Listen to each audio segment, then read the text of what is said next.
Shalom, selamat pagi Bapak Ibu Saudara yang dikasihi Tuhan. Puji Tuhan, kembali lagi kita di acara sarapan pagi, makanan yang sesungguhnya bagi hati. Puji Tuhan Bapak Ibu Saudara, kalau pagi hari ini saya bisa ada di tempat ini dengan pepohonan-pepohonan yang cukup rindang, dan saya yakin pepohonan-pepohonan yang ada di sini sudah tertanam cukup lama sehingga bisa serindang dan sebesar ini. Dan Bapak Ibu Saudara, sama halnya dengan pepohonan-pepohonan yang ada di tempat ini, kehidupan kita tentunya mengalami yang namanya fase tertanam dan bertumbuh di suatu tempat atau lingkungan kita dalam kehidupan kita sehari-hari. Oleh karena itu, pagi hari ini saya ingin membawa renungan pagi hari ini berjudul Tertanam di Baitnya. Mari Bapak Ibu, kita baca bacaan kita pada pagi hari ini di Mazmur 92 ayat 13 sampai 15. Saya bacakan ayat 13. Orang benar akan bertunas seperti pohon kurma, akan tumbuh subur seperti pohon aras di Libanon. Nah, kita berhenti di ayat 13 dulu ini. Di sini tertulis orang benar. Orang benar. Yang ditulis bukan orang rajin, orang pandai, orang berhikmat, orang bijaksana, orang bergerak, bukan orang kaya, bahkan juga bukan orang baik, tetapi orang benar. Kenapa hanya orang benar yang tertulis di ayat ini? Sebelum itu saya teringat tentang pernyataan dan pengakuan Yesus bahwa dia mengatakan, akulah jalan kebenaran dan hidup. Lagi-lagi soal kebenaran. Dia tidak menyatakan dirinya sebagai akulah jalan kebaikan, tapi dia menyatakan bahwa akulah jalan kebenaran dan hidup. Kenapa kata benar yang digunakan pada ayat Mazmur tadi dan pernyataan Yesus ini? Kenapa bukan orang baik dan yang lainnya gitu? Kata-kata sifat yang lainnya. Kenapa hanya orang benar? Saya mau katakan bahwa orang baik belum tentu benar, Bapak Ibu Saudara. Contohnya saja, seorang koruptor yang menggunakan hasil korupsinya untuk berdonasi ke panti asuhan. Bukankah itu baik? Tentu itu sangat baik. Itu merupakan tindakan moral kita, itu baik. Seorang perampok yang menggunakan hasil rampokannya untuk membantu di panti jompo, apakah itu salah? Apakah itu jahat? Enggak, itu baik. Masalahnya apakah itu benar? Pertanyaannya itu, satu masalah itu, apakah itu benar? Seorang korupsi menggunakan hasil korupsinya untuk berdonasi ke panti asuhan, seorang perampok mendonasikan hasil rampokannya untuk panti jompo, apakah itu benar? Tentu tidak. Maka dari itu saya mau katakan pada pagi hari ini bahwa seseorang yang baik belum tentu benar. Namun seorang yang benar, dia sudah pasti baik. Itu Bapak Ibu Saudara. Oke, kita lanjut. Tetap di ayat 13 tadi, di situ dikatakan orang benar akan bertunas seperti pohon kurma. Di sini tertulis pohon kurma. Kenapa Tuhan tidak pakai pohon-pohon yang lain misalkan pohon pisang atau pohon mangga? Kenapa pohon kurma? Ya, tentu Tuhan menuliskan di Mazmur ini tentu ada alasannya Bapak Saudara. Dan mungkin Bapak Saudara sudah tahu bahwa ketika pohon kurma itu diproses dalam penanamannya, seorang penanam harus menggali lubang, lalu menaruh benihnya di dalam situ, lalu menutupnya dengan batu dan ditekan. Ini menutupnya dengan batu. Ini yang unik dari penanaman dari pohon kurma. Ditutup dengan batu dan ditekan. Kenapa demikian? Nah, kita tahu bahwa tempat atau daerah penanaman pohon kurma ini ada di Timur Tengah, di mana cukup panas dan itu kurang lebih padang pasir, Bapak Saudara. Padang pasir dan di mana suhu sangat ekstrim, di siang panas, dan di malam hari sangat dingin, dan angin pun sangat keras, bahkan dapat memindahkan apapun yang dihadangnya. Oleh karena itu benih itu perlu ditanam dan ditekan. Kenapa ditekan? Supaya tidak berpindah-pindah Bapak Ibu. Sama halnya dengan kehidupan kita sebagai gereja. Kita hidup di tengah dunia yang berubah-ubah, di mana banyak angin pengajaran, pengaruh dunia di mana-mana, dan kita perlu yang namanya sebuah tekanan. Nah, tekanan ini apa sih? Karena ini adalah ujian dari Roh Kudus, ujian kehidupan yang diberikan oleh Tuhan untuk menghasilkan pembelajaran dalam kehidupan kita selama kita mengalami atau menghadapi atau menjalani pengalaman ini bersama dengan Kristus.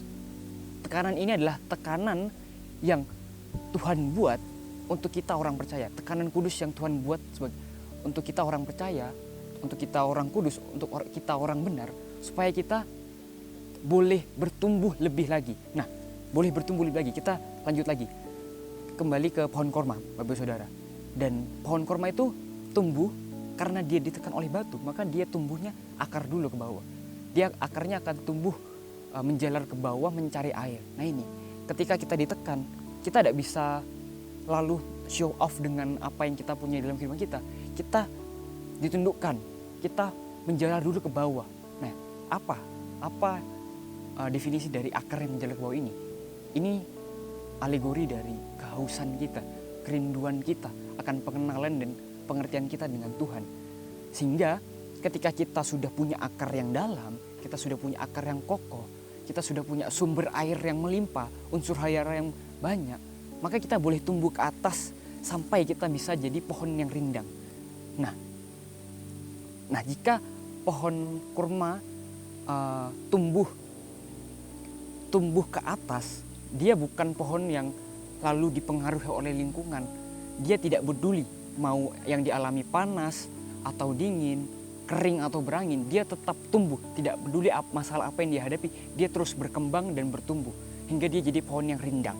Nah, ketika pohon kurma menjadi pohon yang besar dan rindang, dia bisa mengayomi, dia bisa menjadi tempat peneduhan bagi sekitarnya. Itu pohon kurma. Dan selain itu pohon kurma, kita tahu pohon kurma menghasilkan buah. Dan kita tahu bahwa buahnya pun rasanya manis dan jadi salah satu sumber energi di masyarakat setempat yang mengonsumsi buah kurma. Dan apa maksudnya ini? Apa maksud dari buah kurma? Jadi maksudnya adalah ketika kita orang benar, kita orang percaya, kita bertumbuh di satu tempat yang tepat, kita berakar teguh, kita berakar kuat, kita bisa tumbuh ke atas, kita bisa jadi pohon yang rindang, maka itu kita bisa menghasilkan yang namanya buah. Dan buah itu rasanya manis, Bapak Ibu Saudara. Manis dan jadi sumber energi. Apa maksudnya jadi sumber energi? Kita jadi penolong bagi sesama kita. Kita jadi alat kepanjangannya Tuhan, kita kepanjangan tangannya Tuhan, kita bisa membantu sekitar kita. Kalau anak-anak zaman sekarang mengatakan mood booster, Saudara. Mood booster yang membuat kita menjadi lebih bersemangat, menjadi lebih aktif, seperti itu. Dan kita lanjut lagi. Tetap di ayat 13, di situ dikatakan akan tumbuh subur seperti pohon aras di Libanon. Di sini lagi-lagi ada satu pohon, yaitu pohon aras. Apa pohon aras itu? Kenapa pohon aras yang dipilih? Tadi kan pohon kurma nih, kenapa sekarang pohon aras? Jadi Bapak Ibu, pohon aras adalah salah satu pohon yang batangnya digunakan untuk membuat bait Allah pada saat itu. Dan sampai detik ini pun pohon aras adalah salah satu pohon dengan daya tahan dan usia yang cukup panjang, bahkan bisa bertahan sampai berabad-abad. Nah, ini artinya tahan lama, artinya berumur panjang. Apa maksudnya? Nah, ini menggambarkan gereja. Kita sebagai umat Tuhan, kita sebagai gereja yang harus sanggup melewati badai dan gelombang perubahan yang terjadi di dunia. Kapanpun itu dan selama apapun itu. Sehingga kita sebagai gereja bisa terus memancarkan kemuliaan Kristus dalam setiap apa yang kita lakukan dalam kehidupan kita bergereja dan berumat. Dan kita lanjut Bapak Ibu Saudara ke ayat yang ke-14. Nah, di situ dikatakan mereka yang ditanam di bait Tuhan akan bertunas di pelataran Allah kita. Ditanam di bait Tuhan. Berarti dia tertanam di satu tempat dan stay di situ, Bapak Ibu Saudara. Dengan ini saya mau mengatakan bahwa jangan kita jadi jemaat yang pindah sana pindah sini, Bapak Ibu Saudara. Ditanam di sini, pindah ke sana. Ditanam di sana, pindah ke sini. Jangan, Bapak Ibu Saudara. Kenapa? Kita misalkan saja seperti pohon kurma yang tadi. Ketika pohon kurma sudah tertanam di satu tempat, lalu dia mau dipindahkan, otomatis dia akan dicabut. Nah, ketika pohon itu dicabut, tentu akan menyisakan yang akar-akar yang patah yang tidak ikut tercabut. Sehingga yang tersisa adalah akar-akar patah yang apa itu? Itu adalah luka-luka, sakit hati yang tersisa dalam tempat yang lama. Maka dari itu Bapak Saudara, saya mau katakan tetaplah tertanam dan bertumbuh terus ke atas, berakar kuat, supaya jangan kita mudah digoyahkan oleh keadaan. Jangan kita mudah digoyahkan oleh ketersinggungan misalkan, dan hal-hal lainnya yang mungkin menurut kita tidak enak. Tapi kita harus tetap bertumbuh di dalam Tuhan, di tempat yang mana Tuhan sudah sediakan untuk kita. Oke Bapak Saudara, kita lanjut ke ayat yang 15. Di situ dikatakan, pada masa tua pun mereka masih berbuah, menjadi gemuk dan segar.